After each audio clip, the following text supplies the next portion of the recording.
जय हिंद साथियों।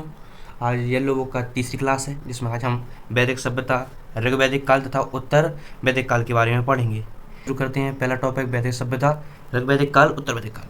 तो वैदिक काल को दो भागों में विभाजित किया जा सकता है। नंबर 1 ऋग्वैदिक काल, जिसे 1500 ईसा पूर्व से 1000 ईसा पूर्व रखा गया है। दूसरा उत्तर वैदिक काल, जिसे 1000 ईसा पूर्व से 600 ईसा पूर्व रखा गया है। मैक्समूलन ने बताया, आर्य सर्वप्रथम भारत में मध्य एशिया अर्थात ईरान से आए थे और भारत में सर्वप्रथम पंजाब और अफगान में बसे थे। आर्यों द्वारा निर्मित सभ्यता वैदिक सभ्यता थी। आर्य शब्द का अर्थ होता है श्रेष्ठ। आर्यों की भाषा संस्कृत थी और यह ग्रामीण सभ्यता थी। प्रशासन की इकाई को 5 भागों में बांटा गया था: कुल, ग्राम, विश्व, जन और राष्ट्र।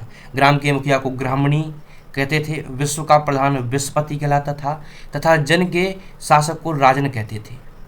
सभा एवं समिति राजा को सलाह देने वाली संस्था थी, जिसमें स्त्रियां दोनों में भाग ले सकती थीं, सभा में और समिति में। युद्ध के लिए गविष्टि शब्द का प्रयोग किया जाता था, जिसका अर्थ था गायों की खोज। बाजपति गोचर भूमि का अधिकारी होता था। गोचर भूमि जो होती थी उसका अधिपति को बाजपति कहा जाता था।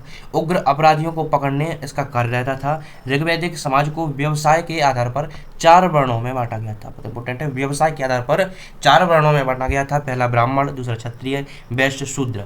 आर्यों का समाज पितृसत्रात्मक था। समाज की सबसे छोटी इकाई परिवार या कुल थी, जिसका मुखिया पिता होता था, उसे कुलप कहा जाता था।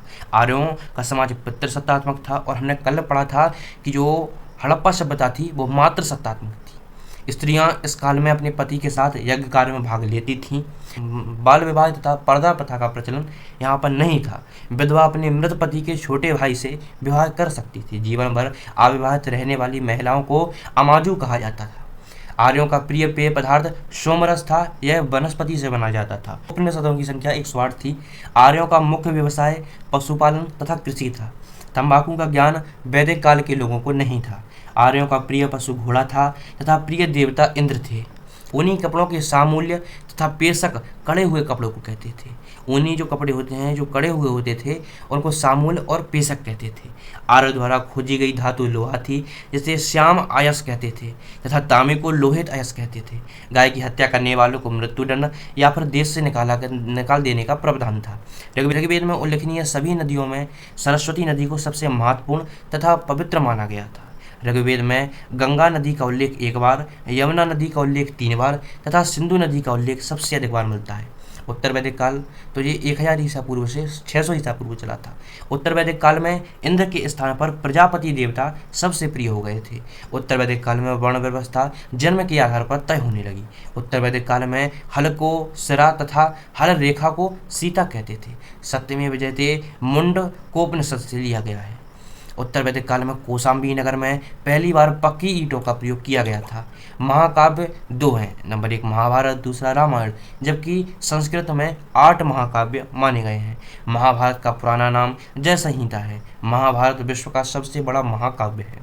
गोत्र नामक संस्था का जन्म भी उत्तर वैदिक काल में हुआ था। उसके बाद आते हैं प्रमुख दर्शन एवं उनके प्रवर्तक। जो दर्शन है और प्रवर्तक, तो योग दर्शन महर्षि पतंजलि का है। न्याय दर्शन गौतम ऋषि, चावर्क दर्शन चावर्क ऋषि का है। सांख्य दर्शन कपिल मुनि, यह सबसे पुराना दर्शन था, किताब है। पूर्व मीमांस जैमिनी राय का है। उत्तर मीमांस बादरायण उत्तर मीमांस बादरायण का। वैशेषिक दर्शन कणाद तथा उलूक का है। इसके साथ ये तीसरी क्लास भी खत्म होती है। अगर आपको वीडियो अच्छी लगी हो तो वीडियो को लाइक कर सकते हैं, और अगर आप ऐसी सीरीज में बना रहने चाहते हैं, आप प्रतिदिन चाहते हैं कि आपकी येलो बुक इसी प्रकार आपको पढ़ाई जाए, तो आप चैनल को सब्सक्राइब कर लीजिए, जिससे आपको प्रतिदिन वीडियो की नोटिफिकेशन मिल जाएगी। यह वीडियो प्रतिदिन सुबह 6 बजे हमारे चैनल पर डल जाती है। धन्यवाद। जय हिंद।